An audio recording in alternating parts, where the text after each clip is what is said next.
ถึงปีทุกคน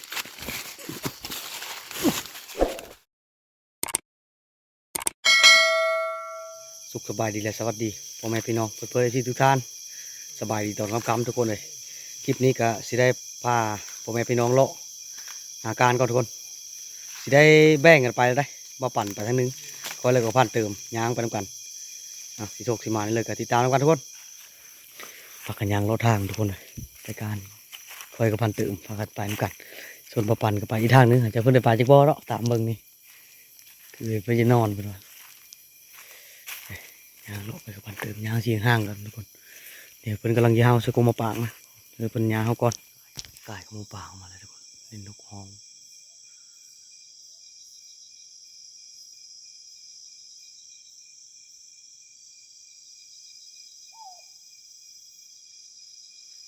บ่เห็นซ่องเลยก็บ่เห็นยางไปต่อคือสุดก่อนนะได้ยินทีมงานเขาบอกเพิ่นสู้เพิ่นว่ามีขโมยปางทุกคนเลยแถวนี้แหละเพิ่นว่าห้ามโหยมานี่แหละเห็นแต่คอยก็กำลังห้ามโหยมาเยอะไอเลยอันเติมมันหอดแล้วก็ผมมาปัง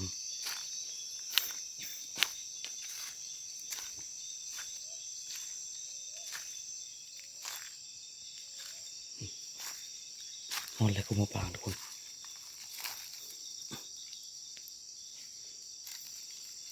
ตัวเห็นอมเขากินเลยทุกคนเห็นอยู่ได้มันเขากินได้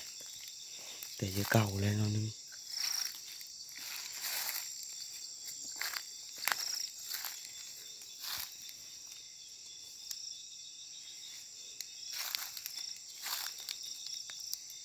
เมียนยิ่มดเลยพ่อ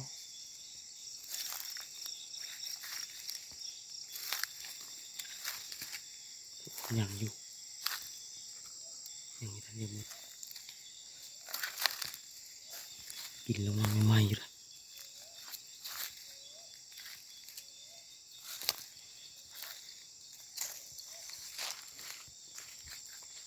กกก็ไปที่สูงไปเลย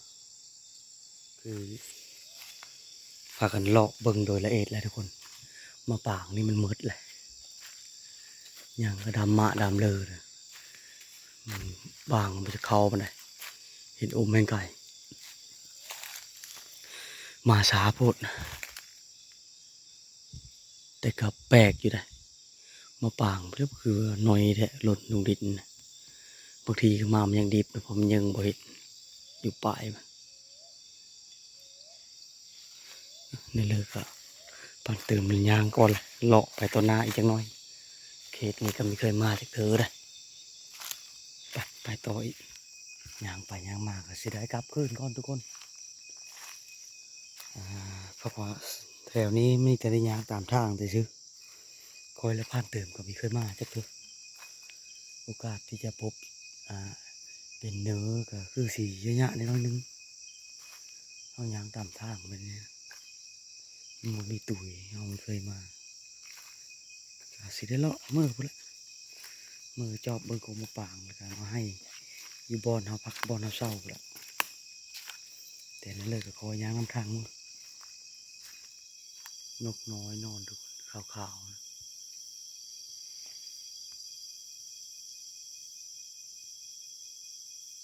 นกน้อยนอนจะไม่ได้ซอยได้ทุกคนมันน้อยป่าไปเลยเรากำลังทุกคนมาเบิ้งกุ้งให้นี่ก็ชุกพอสมควรเลยข้อก็จะเกิดลงมาแต่กกไม้ขึ้นไปตัดกกที่อยู่ทางพุ่นแหละทุกคนพันเติมมาขึ้นกกนี่ต่อเอาปลายมันนี่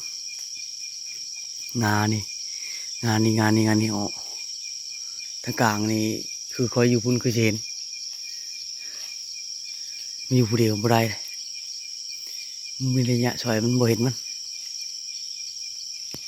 พันเติมปลาเงิน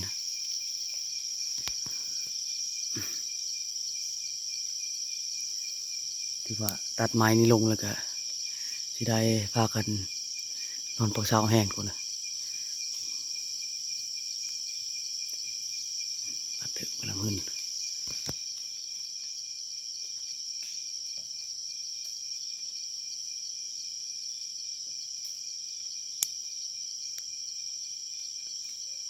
ระยะปานเติมขึ้นกับประมาณ10 เมตรพู้นแหละกำลังเยอะจุดประสงค์คืองาใหญ่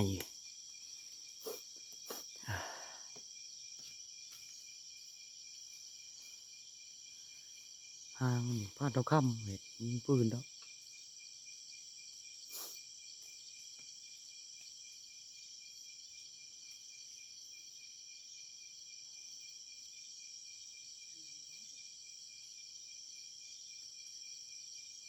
กล้าได้เลยตัดกล้าไม่ได้ย่าได้ปานเติมตัดทันเลยทุกคน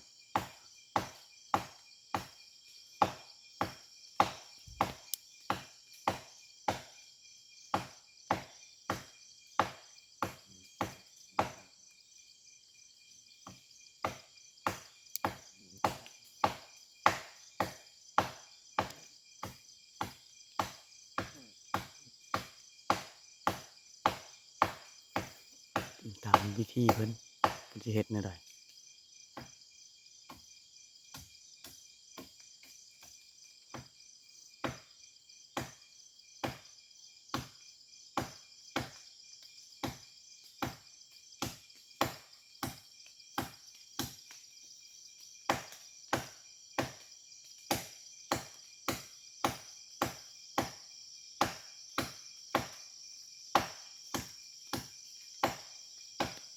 ให้หล่นลึกแท้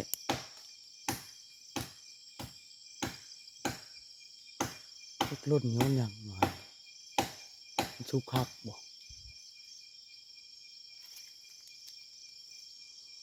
ปลอบปลอบ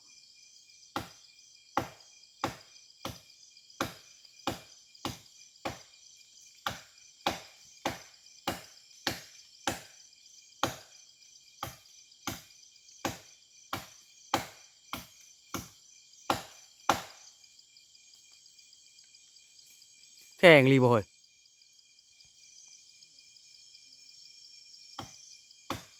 ไม้คือเด้อมันใหญ่เนาะกว่าฮอดเห็นเลยสำคัญกับไม้เฮาตัดไม้เฮาตัดมันเงงมันหาง่าย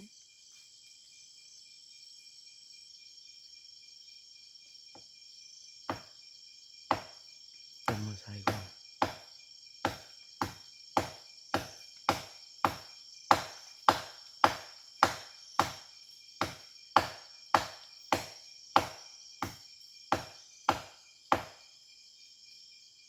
เออใส่สุด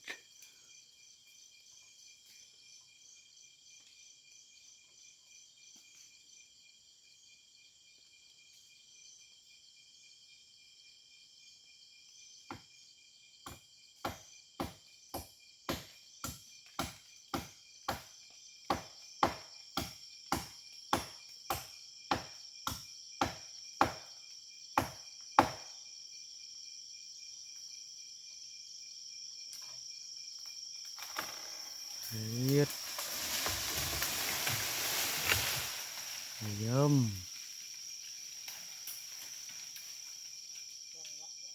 เอ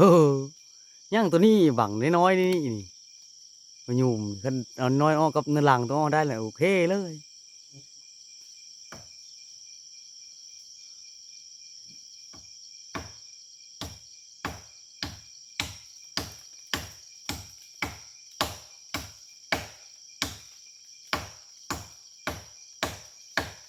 นะทุกคน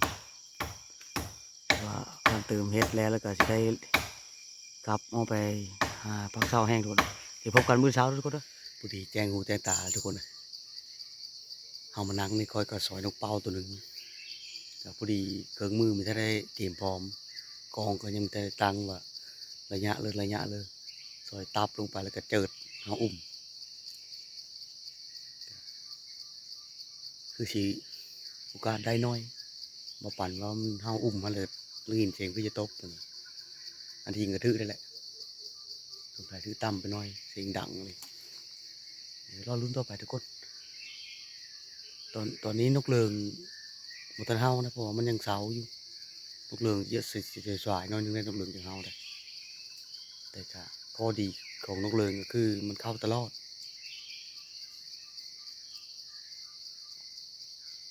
ทาเพิ่งก่อนนั่นก็ห้องออกมาแต่ก็สายได้แล้วแหละโอกาสที่จะนกเรืองเฮาคือโอกาสที่กระเหาะเฮาก็เยอะน้อยนะปกติมันเฮาแล้วบ่แต่ตัวนี้ยังบ่เห็นเลยท้าต่อไปทุกคนนกเรืองเฮาแล้วทุกคนนกเป่ากันนะสวยนกเป่ากันทุกคนนะสวยนกเป่าลงเลยทุกคนไปเก็บแต้มกันไปโอ้ลูกจักถึกใช่เลยได้นี่ถ้าได้ตั้งกองนะยิงละเบิ่งดิยิงเพิ่มห้ามก็รอดจากมันห้ามรอดเลยเดี๋ยวเบิ่งน้ำบัดก่อน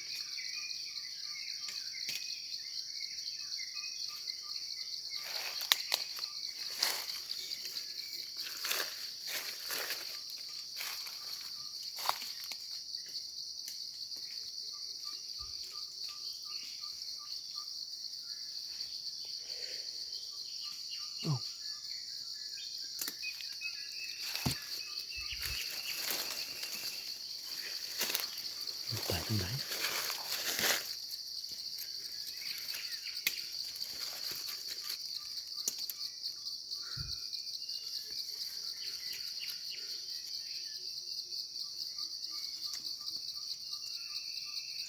เลย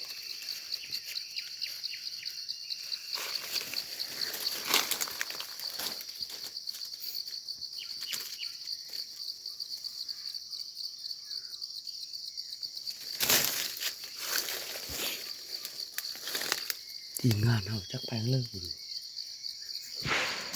นะปั้นเติมมาซอยกระห้องเลยทุกคนแปลงเลยแล้วมาซอยดอนในอื่นซอยแต่ลูกเป้าเลยซอยแต่กระห้องนั้นโจนค่อยกับซอยตกแล้วก็จะลุยเลิศเลย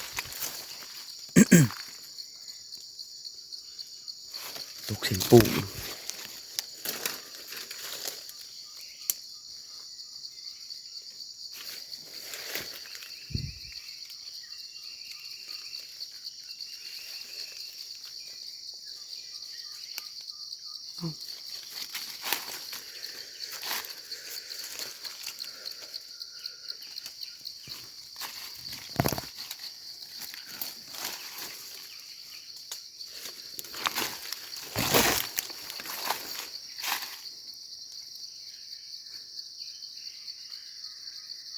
ตกแถวไหนวะ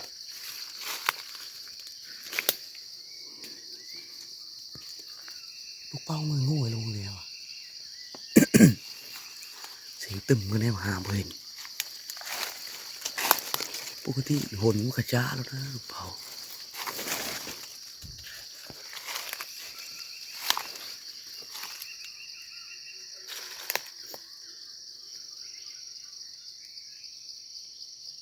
มันต้องอยู่แถวนี้แหละ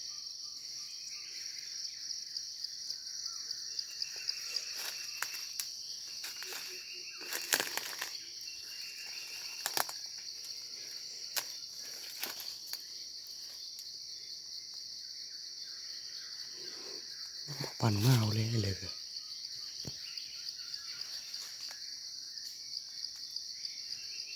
้างนี้บอกหาหอตำแหน่งโอ้ข้าน้ำมูลเลย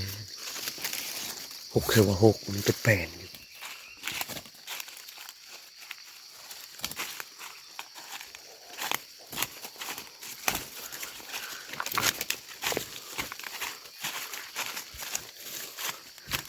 ถึงปีทุกคน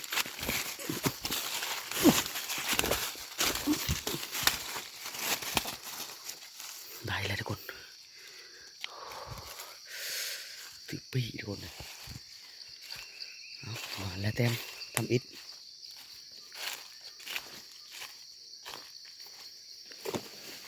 ที่มันลุกมันเผามาแล้วทุกคนปุ๊บตัวปลายไปร้อนไข่แดง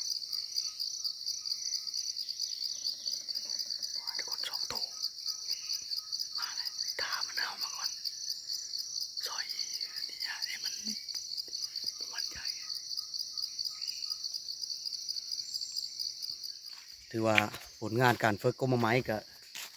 ค่อยก็ได้แต่นกเป้าตัวเดียวทุกคนเนยซอยมีถือจ้ามันเป็นเพิ่มมานี่แต่พันเตอร์เพิ่นได้กระหอกตัวหนึงมาปั่นเพื่อกับเครื่องมือเพิ่นมีพร้อมนะแต่ป่าก็คืออยู่เพิ่นเว้าจมอยู่หาอยู่ฮะเดี๋ยวจะได้เอาไปเชิญรถแล้วก็เก็บของกลับบ้านก่อนทุกคนเลยมาปั่นกลับพร้อมกันบ่เรือนี่เลย